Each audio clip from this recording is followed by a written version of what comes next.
What's up, all my inspirational tea sippers? This is Shontera, and welcome back to my channel, you guys. I pray that you are well, doing amazing, feeling amazing, holding on to hope and faith, you guys. I just wanted to say, if there's anyone out there who has been praying for me being diagnosed with COVID, I want you to know that I really appreciate you guys. I really, honestly, truly feel the prayers, and today I am feeling so much better. I am like almost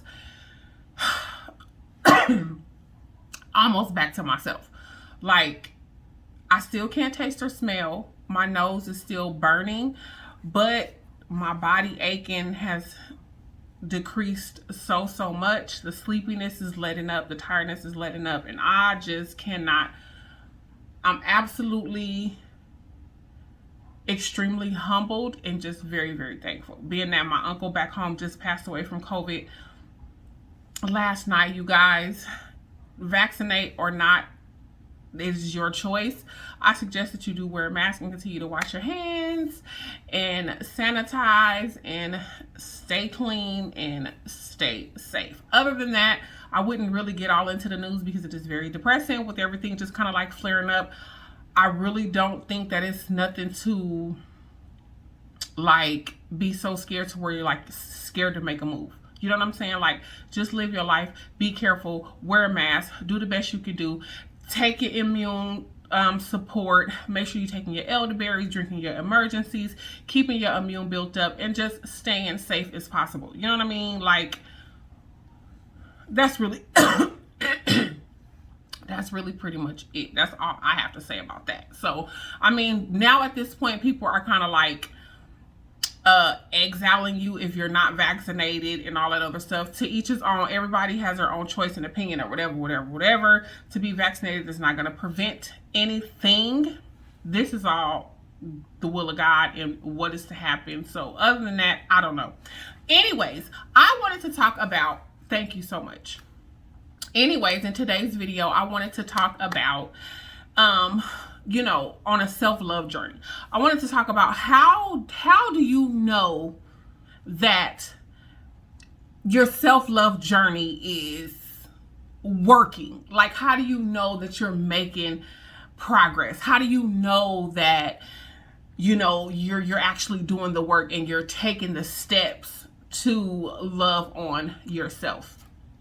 Like I told you, you guys, a lot of my growth and a lot of who I am today stems from relationships, like horrible relationships, horrible relationships from when I was a kid, dating, coming up, right?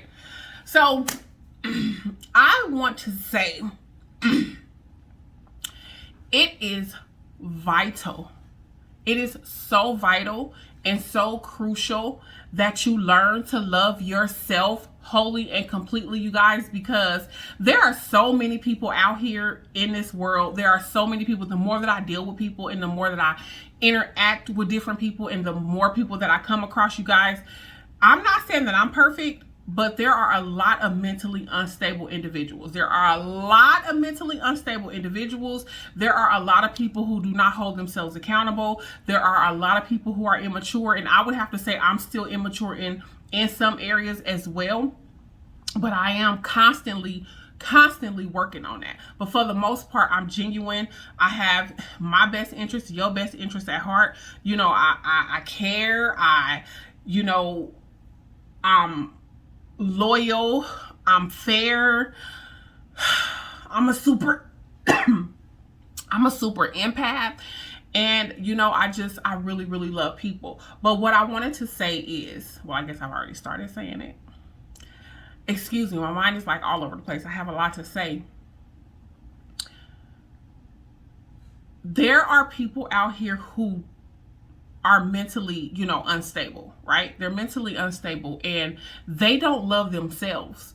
So if someone does not love themselves, their objection is to come into your life objective is to come into your life and make you feel just as horrible as they have felt, whether in their childhood, whether maybe growing up or being bullied, or just by, abandonment or whatever issues that they have. You know what I'm saying? So when you are broken, these people tend to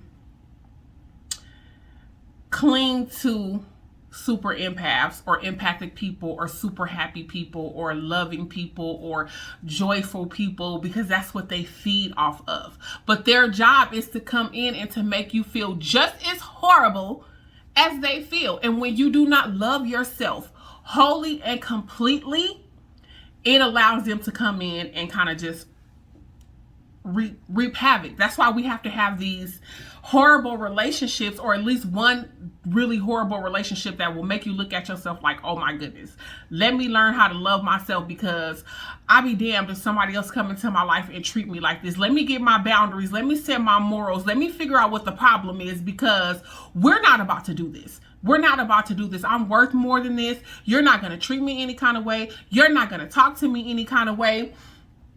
Darn it, this is not it, and I refuse. So let me back up. Let me take my little broken heart, the little pieces and the crumbles and all of that. Let me take all of that.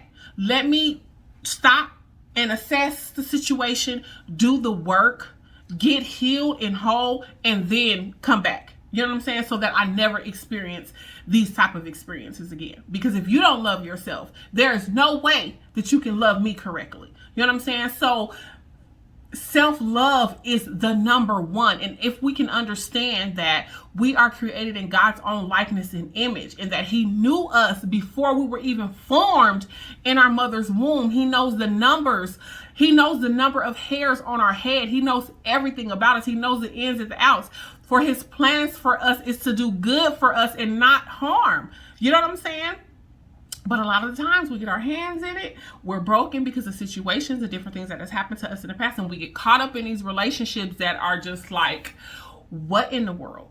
What in the world? Why in the world? Who in the world? And, but it's because we don't love ourselves. We don't completely, fully love ourselves. So I can honestly say, excuse me, on my self-love journey, how you would honestly know that when your self-love journey is working, when you know that you are making progress, when you know, one of the telltale signs is you become more vocal. You become more vocal. After being hurt so much and after being in these traumatizing relationships, I found myself kind of like dumbing down. I found myself kind of not being fully Shontera. I found myself not being, the open and transparent Shontera that I know that I am, because I didn't want to step on toes, or I was always saying that I was, griping and, always complaining, and I'm bitter and I'm insecure and, all of these things. So it dummied me down, and it shrunk me to a point to where I felt like my words didn't matter. And I felt like, this gonna make me sad.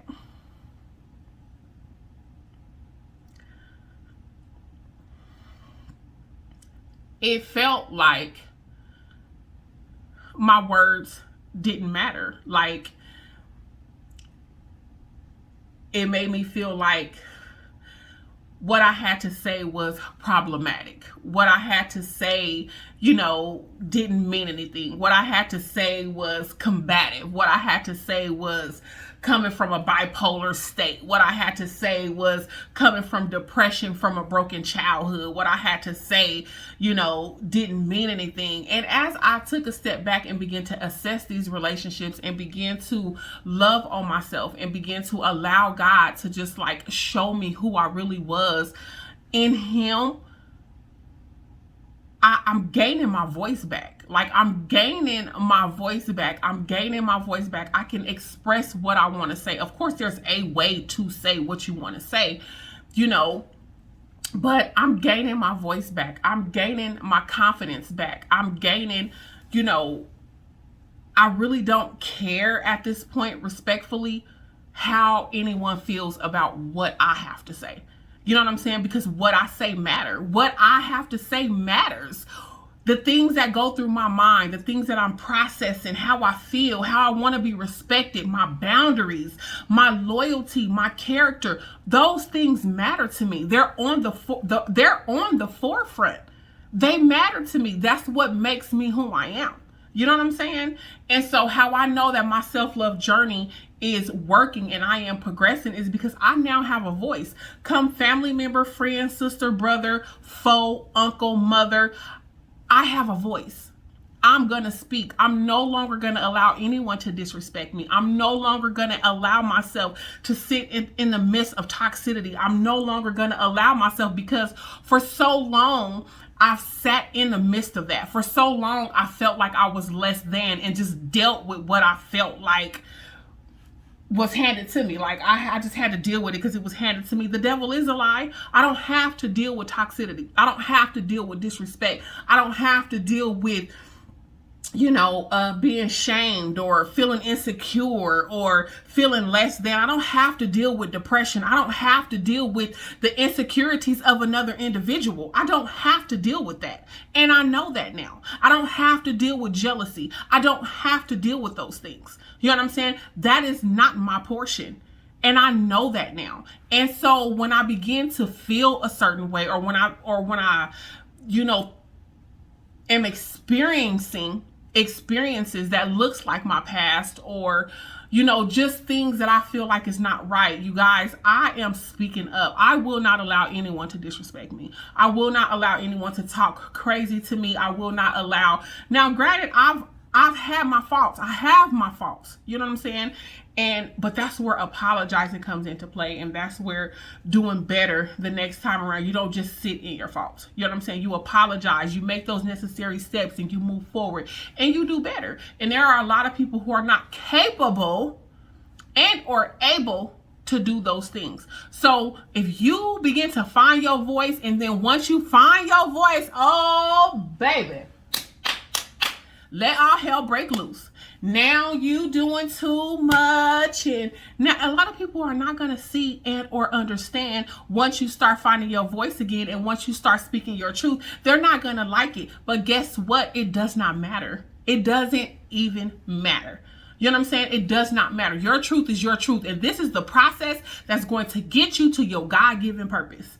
This is the process that's going to get you to your God-given purpose. This is the process that's going to take you to where God wants you to be. He wants you to be built up. He wants you to have boundaries. He wants you to set standards. He wants you to be on a new high. He wants you to set new levels. He wants you to prepare for what is to come, baby, because not everybody is mentally stable and able to deal and or handle a healthy relationship, whether that be in friend, family, cousin, mother, sister.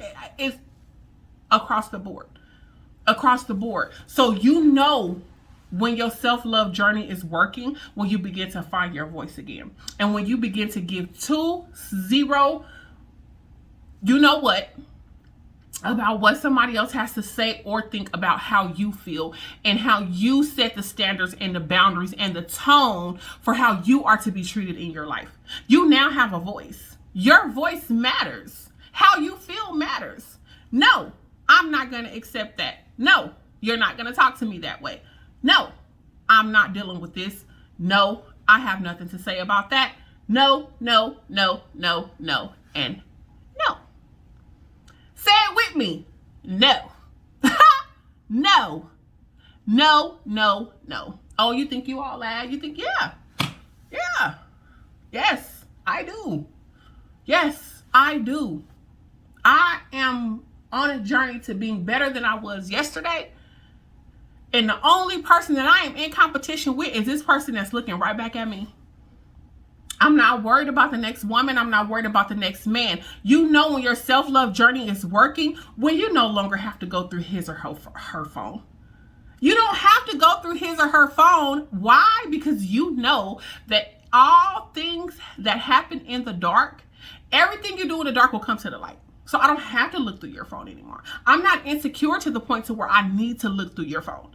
I don't have to look through your phone, because I know if you're doing anything out of line, if you're doing anything out of pocket, eventually it's going to show up and tell itself. I don't have to go looking for anything.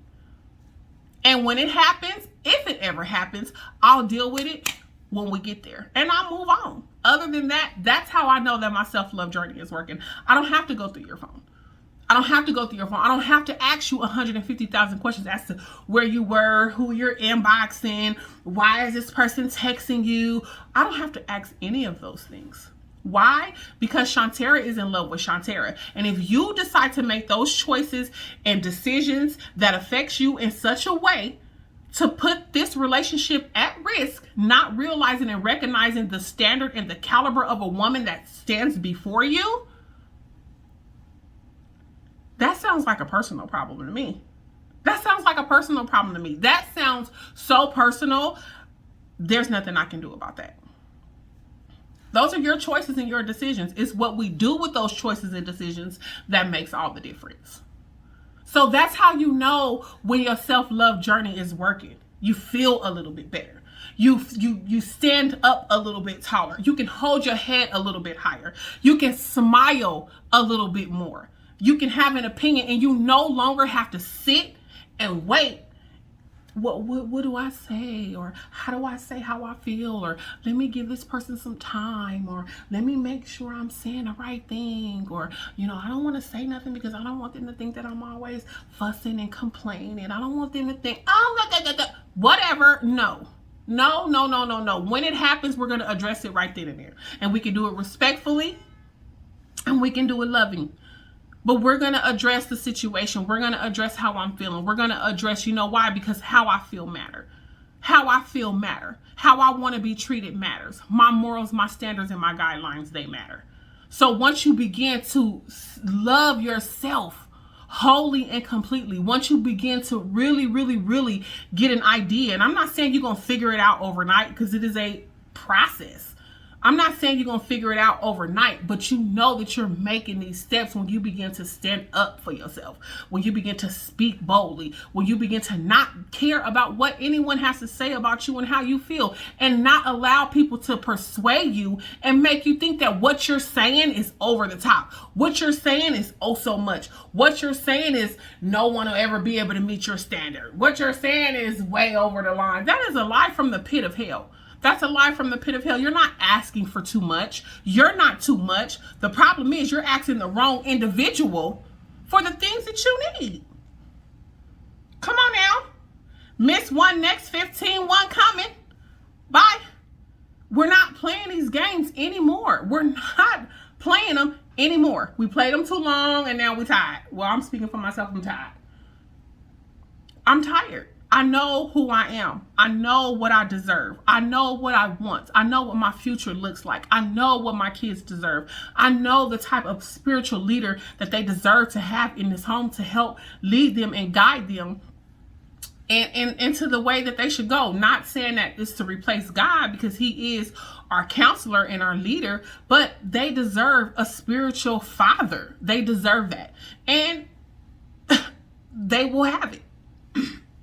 They will have it. So that is how you know when your self-love journey is progressing. That's how you know when it's working. That's how you know when you're making progress. That's how you know when you start standing up for yourself and you start feeling really pretty, and when you start feeling confident, and when you start feeling, like, hey, I can do this. And if you don't want to accept and or grow with me, if you don't want to respect my morals, my boundaries, my limits, goodbye and have a blessed day. So until the next time,